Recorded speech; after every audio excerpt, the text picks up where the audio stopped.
आहे. पण आम्ही केलेली कामं सारी गोष्ट ह्याच्यात सगळी कामं दिलेली आहेत. आणि मुद्दामून सांगतो की जिजामाता उद्यानामध्ये जे नूतनीकरण आम्ही केलं त्याच्यानंतर पर्यटकांची संख्या बघा किती वाढली. तिथे लोक तिकीट काढून पेंग्विन बघायला येतात आणि यांना सभेसाठी पैसे देऊन माणसं बोलवायला लागतात. मग यांना फुकट बघायला सुद्धा लोक येत नाहीत, जी लोक तिकीट काढून पेंग्विन बघायला जातात ती. मग एवढी यांची पातळी घसरलेली आहे की लोक फुकटात सुद्धा तुम्हाला कोणी बघायला येत नाही. पण त्या पेंग्विनवरनं सुद्धा जेव्हा आणले गेले सुरुवातीला खूप तुमच्यावरती आरोप झाले. हे काय आहे ना, मला अभिमान आहे पण त्याचा, म्हणजे आरोपाचा नाही, पेंग्विनचा.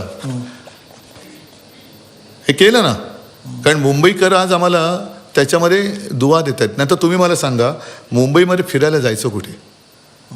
2017च्या माझ्या वचननाम्यात रेसकोर्सवरती पब्लिक गार्डन करण्याचं पहिली संकल्पना माझी. आता करतायत ते पुन्हा करतायत ते भूलथाप आहे, कारण लीजचं कॉन्ट्रॅक्ट आहे.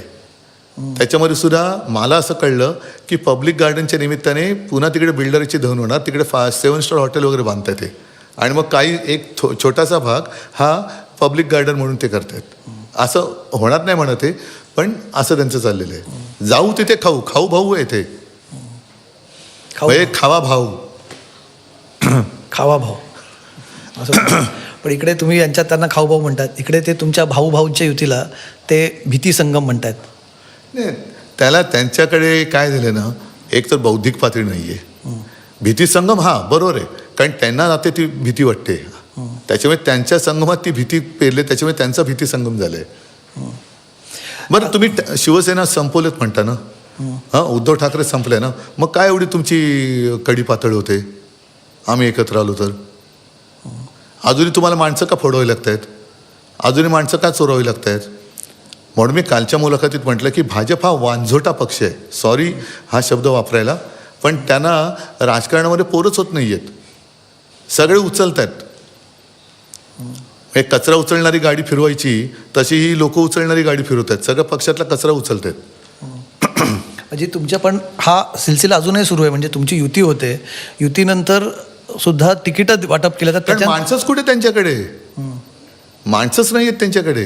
पण ती नाराज होऊन चालली आहेत असं त्यांचं म्हणणं. नाही नाही नाही, माझ्याकडे कोणी नाराज नाही आहेत. जे नाही, बघा काही टक्क्यामध्ये ह्या गोष्टी, हा राजकारणातला एक भाग मी समजू शकतो की नाराज झाल्यानंतर काही लोक जातात, काही लोक गप्प बसतात. खरे निष्ठावंत असतात ते एखाद दिवस नाराज होतात किंवा होतच नाहीत, पण पुन्हा कामाला लागतात. पण इकडे खरा कस लागतो, इकडे खरा कस लागतो. पण तुमच्याकडे माणसंच नाही, तुम्ही माझी यादी जाहीर करेपर्यंत थांबता, म्हणजे तुमच्याकडे मग तुमचा मोठा पक्ष कुठे? पण आता काय होतं, आता पूर्वी म्हणजे मधल्या आम्ही 2-2.5 वर्ष बघतो की वारंवार शिवसेनेतनं सोडून जातात लोक.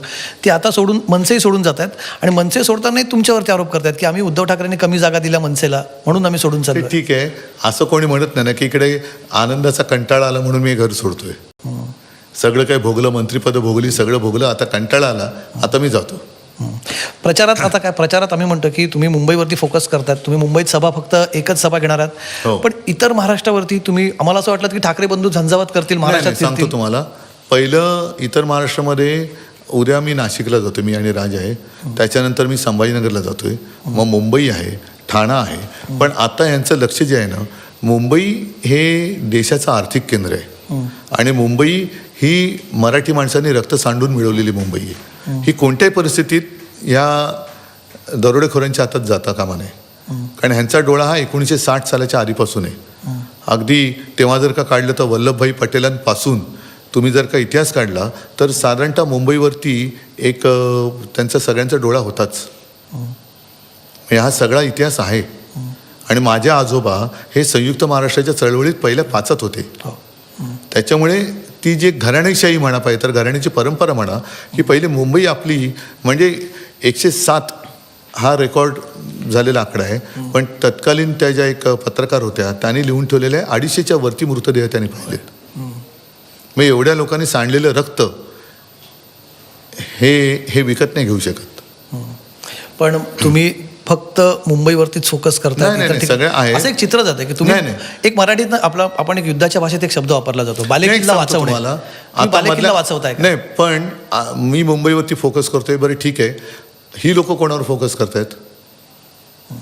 निवडणुका सोडून महाराष्ट्राच्या प्रश्नांवरती फोकस करतात का? शेतकऱ्यांच्या आत्महत्यांवरती करतायत?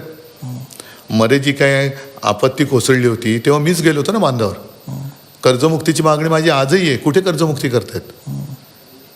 त्याच्यामुळे हे नुसतं निवडणूक प्रचार मंत्री आहे ते.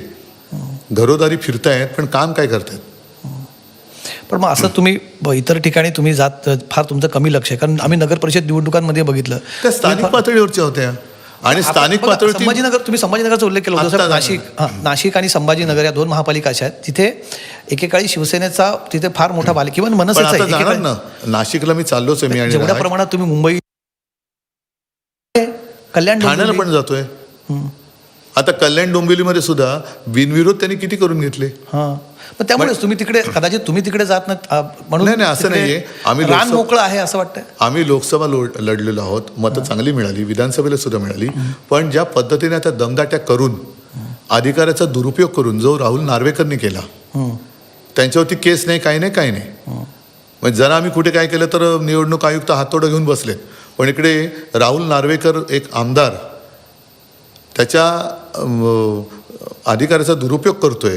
ते विधानसभा अध्यक्ष सभागृहात आहेत. बाहेर विधानसभा अध्यक्ष म्हणून कोणाचं संरक्षण काढण्याचा अधिकार नाही आहे त्यांना. त्यांच्यावरती कारवाईच होत नाही आहे. ते कोणत्याही पक्षाच्या उमेदवाराच्या प्रचाराला जाऊ शकत नाहीत, जाता कामा नये. ते त्यांच्या पक्षाच्या आणि त्यांच्या सगळ्या कुटुंबियांच्या प्रचाराला लवाजवा घेऊन फिरतात. त्यांच्यावरती कारवाई होत नाही आहे. बरं, त्यांच्यावरती काल कोणीतरी प्रेस पण घेतली की कसा दबाव आणला. पोलीस कुठे काय नोंद करतात? बोलवले पोलीस स्टेशनला आमदाराला, त्या जबाब घ्यायला बोलवलं पाहिजे ना. अशा अनेक गोष्टी आहेत, एक होत जातील. शेवटचा प्रश्न उद्धवजी, माझ्या सगळ्या शेवटच्या मुद्द्याकडे जो खरं मी पहिला घ्यायला होता. इतर मुलाखतींमध्ये त्याच्यावरच जास्ती प्रश्न विचारले जातात, पण मला शेवटाकडे जाताना त्या प्रश्नाकडे यायचं आहे. राज ठाकरे आणि उद्धव ठाकरे एकत्र आहेत. ही युती फक्त तुमच्यासाठी 2 राजकीय पक्ष म्हणून महत्त्वाची आहे असं तुम्हाला वाटतं, की असं म्हटलं की अस्तित्वाचा प्रश्न दोघांचाही आहे म्हणून दोघे एकत्र आलेले आहेत, पण त्याच्या पलीकडे जाऊन ही युती तुमच्या लेखी शिवसेना पक्षाचे पक्षप्रमुख म्हणून तुमच्या लेखी ही युती कशी आहे? ही फक्त राजकीय युती आहे की त्याच्या पलीकडची आहे? आम्ही दोघंही एका घराण्याचे वारस आहोत. आणि मी मगाशी जो उल्लेख केला, प्रबोधनकार ठाकरे संयुक्त महाराष्ट्राच्या लढ्यामध्ये अग्रणी होते. माझे वडील बाळासाहेब ठाकरे, तेव्हा शिवसेना नव्हती. राजचे वडील श्रीकांतजी ठाकरे, हे 2 भावांची जोडगोळी माझ्या आजोबांच्या सहकार्याला तेव्हा तिथे होती. तेव्हा बाळासाहेब मावळा या नावाने मराठा आणि नवयुगमध्ये व्यंगचित्र काढायचे. आजोबा जाऊन भाषणं देऊन सगळं रान पेटवायचे. त्याच्यामुळे हे जे आहे महाराष्ट्राचं आणि मराठी प्रेम हे आमच्या रक्तात आहे आणि म्हणून आम्ही एकत्र आलेलो आहोत. पुढे काय? पुढे ही युती कशी राहणार आहे? ही फक्त तुम्ही आधी जेव्हा पहिल्यांदा एकत्र आला होता त्या दिवशी मराठीच्या मुद्द्यावर, तेव्हा तुम्ही म्हटलात की आम्ही एकत्र आलो आहोत एकत्र राहण्यासाठी. आता आहोत ना. पुढे आता असं आहे, सूर्य जेव्हा पहिल्या दिवशी उगवला असेल तेव्हा करायची थाई प्रश्न आला असेल की उद्या सूर्य उगवेल का. त्याच्यामुळे सूर्य तो उगवत आलेला आहे. आज मुंबईवरचा धोका पहिला टाळा. आज आम्ही एकत्र आलोय साहजिकच आहे, उद्या पण राहणारच आहोत. पण मराठी माणसांनी पण आता एकत्र आलं पाहिजे. आमच्यात तसे काही मोठे मतभेद नव्हतेच, पण ते सगळे गाडून एकत्र आलो. ते मराठी माणसांसाठी आलेले. 2 भाऊ हे फक्त ठाकरे भाऊ नाही, मराठीचे सगळे भाऊ जे मराठी प्रेमी आहेत, जे महाराष्ट्र प्रेमी आहेत, त्याच्यामध्ये सगळे अगदी भाजपमधले सुद्धा मराठी प्रेमी, गद्दारांमधले सुद्धा, सगळ्या काँग्रेसमधले सुद्धा आणि त्या पलीकडे जाऊन इतर भाषिक सुद्धा ज्यांना इकडे रोजीरोटी मिळालेली आहे, मुंबईने प्रेम दिलेलं आहे, त्यांनी सगळ्यांनी मिळून आता आमच्यासोबत आलं पाहिजे. तुम्हाला एक प्रश्न, हा मराठी माणूस, तुम्ही मराठीच्या मुद्द्यावरती एकत्र आलात, मराठी माणसासाठी एकत्र आलात, म्हणून तुम्हाला ह्याची खात्री आहे किंवा तुम्ही मराठी माणसाला एक खात्री देऊ शकाल का की आम्ही एकत्र आहोत मराठीच्या मुद्द्यावरती आणि पुढेही एकत्र राहू? आणखीन म्हणजे काय करू तुम्हाला खात्री पटेल? मराठी माणसाला खात्री देणं म्हणजे काय करू? काय होईल उद्धव साहेब, मी तुम्हाला खरं सांगतो. नाही, काय नको, मी खात्री कशी देऊ सांगा. तुम्ही मराठी माणसाला पटेल अशी द्या. हो, पण असं म्हणजे काय केलं म्हणजे पटेल ते सांगा ना, मी करतो. की आम्ही नाही कसं आहे, असं होतं राजकीय महाराष्ट्राचं राजकारण गेल्या काही मी वर्षांमध्ये तुम्हाला आम्ही पहिल्या 5 जुलैला सांगितलं आम्ही एकत्र आलोत एकत्र राहण्यासाठी. आता तरी खात्री पटली नसेल तर तुम्ही मला सांगा काय करू म्हणजे खात्री पटेल, मी करतो. मराठी माणसाने ते कळलं मला, खात्री कशी पटेल हा सगळा राज बघितलाय. अरे हो, पण काय करू म्हणजे खात्री पटेल तेवढंच सांगा. त्यांना पटेल की राहावं एकत्र मराठीच्या मुद्द्यावर तुम्ही राहाल, ही फक्त राजकीय युती न राहता ही हो, मराठी माणसाच्या हिताची आहे. पण मी खात्री देतोय, पण तुमची पटत नसेल तर तुम्ही मला नाही, मी पत्रकार म्हणून प्रश्न विचारतो, मी पण एक मराठी माणूस आहे. हा प्रश्न त्याच्यामुळे काय की आता या शंका कुशंका मनात ठेवू नका. त्याच्यामुळेच आपलं नुकसान झालंय. सगळ्या याच्यामध्ये शंका कुशंका काढण्यामध्येच आपण गुंततो आणि आपलाच विनाश होतो. आता आपण एकत्र आलेलो आहोत, एकत्र राहूया. मी आपण म्हणतोय, आम्ही दोघं तर आलोच, पण मराठी माणसांनी एकत्र आलं पाहिजे. पुन्हा एकदा सांगतो, आता चुकाल तर संपाल. तुम्ही हा एक अत्यंत निर्वाणीची तुम्ही भाषा बोलता निवडणुकांमध्ये. तुम्हाला असं वाटतं खरंच की ही निवडणूक मराठी माणसासाठी, मराठीच्या मुंबईतल्या अस्तित्वासाठी ही शेवटची निवडणूक असं म्हणतात, वारंवार म्हटलं जातं? नाहीतर हे बळकावतील, हे सगळं बळकावतील आणि कायदेशीर कोणतेही अधिकार मराठी माणसाच्या हातात राहणार नाहीत. आंदोलनाखेरीज दुसरा पर्याय राहणार नाही. पुन्हा मग ते सगळं संयुक्त महाराष्ट्राचा लढा, पुन्हा ते सगळं वातावरण, याला आपल्याला सामोरं जायचं नसेल तर आत्ता मुंबई महापालिकेचा अधिकार हा आपल्या हातामध्ये ठेवा. चला उद्धवजी, खूप खूप धन्यवाद. तुम्ही आज खूप मनमोकळ्या गप्पा मारल्यात. आवाज तुमचा